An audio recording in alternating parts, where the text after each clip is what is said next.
que vous êtes content de ce que vous avez vu aujourd'hui? Oh, il y a de tout, il y a des bonnes choses, des très bonnes choses, et puis il y a aussi voilà, des petits manques, des petites erreurs. Voilà. Maintenant, bon, dans l'ensemble, on est quand même sur des bons résultats avec des buts. On a fait une erreur grossière qui amène le penalty, sinon ils n'ont pas beaucoup de situations, donc ça c'est plutôt favorable. Maintenant, c'était un autre profil de jeu aussi. Voilà, faut qu'on progresse dans certaines formes de jeu contre des adversaires qui vont être forcément supérieurs en championnat. Euh, voilà, donc non, il y a pas mal de choses aussi à corriger. On avance, il n'y a pas trop de soucis physiques, ça c'est des points positifs aussi. Oui, Ablaï n'était pas là et chaque.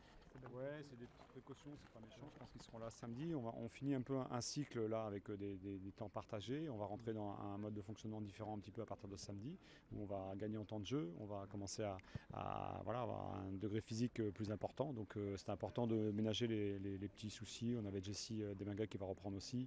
Et je pense que les 3 joueurs vont reprendre pour être samedi sur le terrain. Pour samedi? Ouais.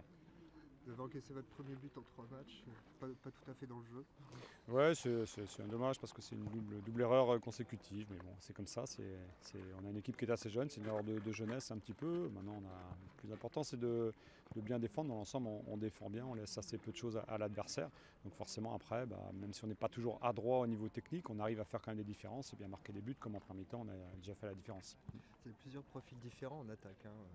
Ouais, bien sûr, et puis il en manquait. Hein. On sait que c'est des joueurs aussi de qualité qui ne sont pas là. Il y aura peut-être aussi des joueurs qui ne sont pas encore au FC Metz qui vont arriver aussi. Donc c'est bien d'avoir des profils différents parce que les équipes adverses sont pas toutes elles jouent pas de la même manière. Et puis voilà, il y a des profils plutôt athlétiques, d'autres de vitesse, d'autres plus techniques. Voilà, c'est un ensemble. Il faut avoir des attaquants avec des profils variés, je pense. Ouais.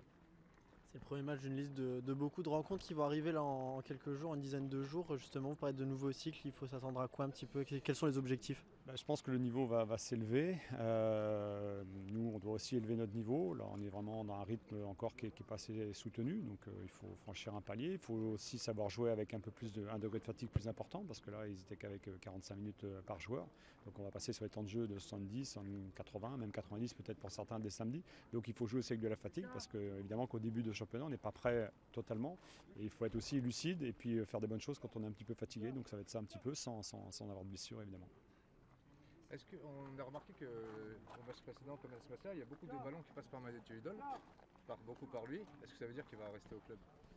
Bon, je ne sais pas si notre jeu forcément est lié à ça, mais bien sûr que j'ai bon espoir qu'il reste. Et il prouve en tout cas sur les semaines d'entraînement et sur les matchs qu'il fait aujourd'hui encore qu'il est totalement impliqué dans le projet. Maintenant, je ne suis pas dans les discussions et les intimes voilà, de ce qui se passe entre les clubs.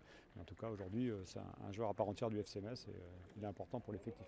De manière générale, quand il y a une équipe qui descend de Ligue 1 en Ligue 2, on sait qu'il faut toujours gérer ses envies de départ, pas forcément sur un seul joueur, sur l'ensemble de l'effectif. Comment on arrive à jongler quand on est coach et qu'on essaye de dégager un collectif? Ouais, bon, on savait évidemment avant d'arriver qu'il y a un effectif qui était on va dire, instable et qui n'était pas fixé encore par rapport à d'autres équipes de Ligue 2 qui peuvent avancer assez rapidement.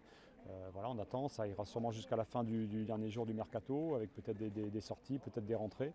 Voilà, il faut s'adapter, les joueurs ont un très très bon état d'esprit, même si ceux qui sont amenés peut-être à partir, ils travaillent bien, ils sont là, et puis il ne faut pas baisser bien sûr le niveau de l'entraînement, donc ça c'est la première chose. Après, on verra les prochaines semaines comment ça va évoluer, mais voilà, moi j'ai aucun souci avec l'effectif qui est évidemment là actuellement. S'il y a d'autres joueurs qui doivent arriver ou partir, on s'adaptera. Et justement, on a vu des jeunes de centre de formation intégrer le groupe pro avec vous. Est-ce que vous pensez que certains auront la chance de rester avec vous tout au long de la saison, ce qui permettrait de valoriser le travail des éducateurs du centre de formation? Ouais, il faut attendre un petit peu de savoir la finalité du groupe, combien de joueurs vont peut-être partir, combien de joueurs vont peut-être arriver pour constituer un groupe au moins de travail d'entraînement. Après, en compétition, évidemment que si la performance elle est là, ils sont amenés à postuler et puis à concurrencer des joueurs qui sont peut-être plus aguerris. C'est le rôle et le jeu des jeunes joueurs. Les portes sont ouvertes, hein, voilà, le fonctionnement ne sera pas cloisonné entre la formation et l'équipe professionnelle. Le jeune Morgan Bokele qui était prêté à Épinal la saison passée, il a quelques belles minutes avec vous, il montre des choses intéressantes. C'était l'avantage un petit peu de faire jouer quasiment sur 3 rencontres, 45 minutes par joueur, donc ils ont eu quand même un temps de jeu conséquent, équilibré pour voir, avec des profils et des postes un petit peu différents. Maintenant on va tirer un petit peu la synthèse de tout cela, et puis sûrement réduire un petit peu le groupe des samedis. Maintenant il y a eu des bonnes choses, des moins bonnes choses, certaines fois c'était d'autres joueurs, voilà, Morgan a été déterminant aussi, Edouard a été aussi déterminant cet après-midi. Donc voilà, il y a des joueurs qui montrent qu'ils sont là pour l'instant, mais ils profitent de l'absence de joueurs comme Ablay ou comme Sabali. Mais c'est le jeu et je pense que oui, on les reverra encore dans la préparation en tout cas. Merci à tous. Merci. Merci beaucoup.